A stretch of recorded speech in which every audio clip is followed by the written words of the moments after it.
One of these scholars was Andreas Vesalius. Vesalius was born in 1514 in Belgium. His father was an apothecary. His grandfather was a doctor. Even as a boy, Vesalius used to trap small animals near his home so he could dissect them. By the age of 23, he was professor of anatomy at the University of Padua in Italy. At first, like every other student, he used Galen's work and followed it closely. Aged 19, he even stole the skeleton of a hanged convict to keep in his room. But the more he saw, the more he came to realise that Galen had actually made mistakes. Stop it, you're annoying me.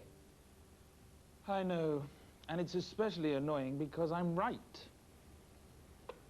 You are not right. I don't know what it would take to convince you.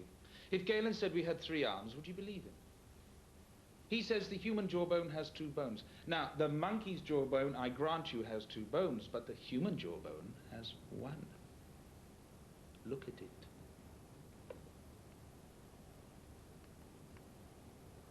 In 1540, for 8 months, Vesalius shared a room with a student from England called John Keyes.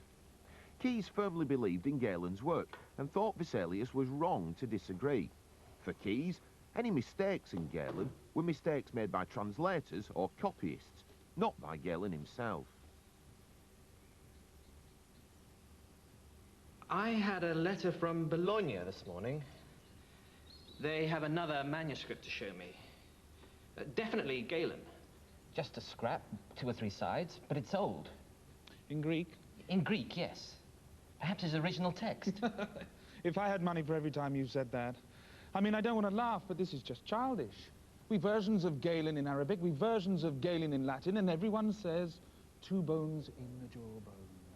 You say they are written by some illiterate monk in some monastery where they hardly know enough Latin to say grace. Well, maybe, but everyone, if you ever find this precious original, it will say 2 bones in the jawbone. I wonder how your pig-headed arrogance will stand up then.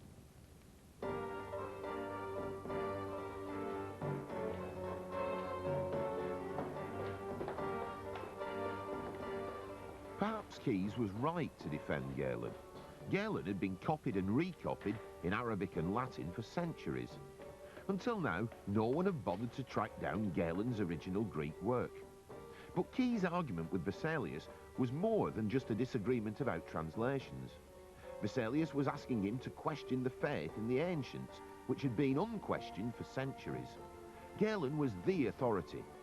This is what Keyes said about Galen. Galen and Hippocrates brought the science of medicine to perfection. Hippocrates, so Galen tells us, found out the method of healing people, while Galen made everything straight and true, just like a Roman emperor laying out a Roman road. To criticise Galen was professionally dangerous. At first, Vesalius kept his ideas to himself, but as he grew more certain, he began to share his claims with his students.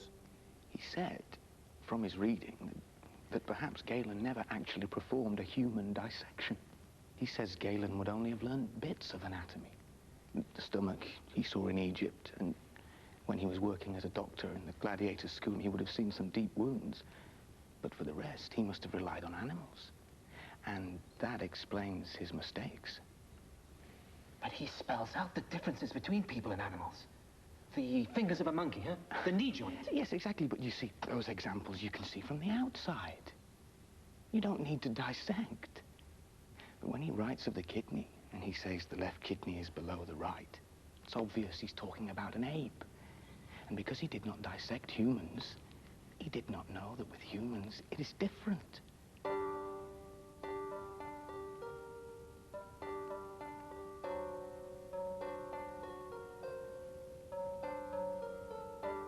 Unlike Galen, Vesalius was able to carry out many dissections. He could do what Galen hadn't been able to. He could provide an accurate map of the inside of the entire human body. Very soon, Vesalius also changed the way dissections were carried out. This picture shows the old way. A senior student sits on high, reading from Galen. The actual dissection, the cutting of the body, is left to a surgeon, while the professor simply points things out and discusses them. Vesalius criticised this method. He wrote, "The professors have never used a knife, except at a dinner table. They repeat things they've never seen, but just memorized from other people's books. The students have to fight for a good view, but end up seeing less than they could at some butcher's stall. It's like watching someone else drink when you're thirsty." In 1540, Vesalius was asked to carry out a dissection in Bologna. One member of the audience, the German student Balthasar Hessler, took notes. His account and this picture show how Vesalius broke the rules. Vesalius was the demonstrator, but right from the start he ignored the professor and the old men at the back and gave a lecture of his own. He invited us to gather round to see, even to touch, wonders we'd never experienced. He'd brought a skeleton into the room. He showed us the muscle in the corpse, and then on the skeleton how the muscle moves the bone. And the professor butts in and says how these things are not the opinion of Galen, but we are seeing with our own eyes. And it was wonderful to see. In 1543, still just 28 years old, Vesalius published his masterpiece, the Fabrica, a complete map of the human body. The bones, the muscles, the veins and arteries and nerves and organs, illustrated by artists in the new realistic style. The book was printed and read widely. Within a year or two, every medical student in Western Europe would see, for the first time, the body as it actually was. It didn't explain what caused ill health, but it helped the next generation of scientists to make new discoveries about the body.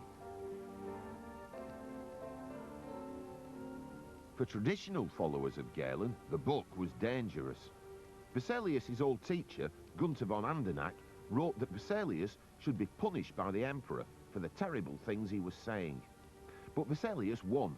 The emperor ignored Andernach and appointed Vesalius as his physician.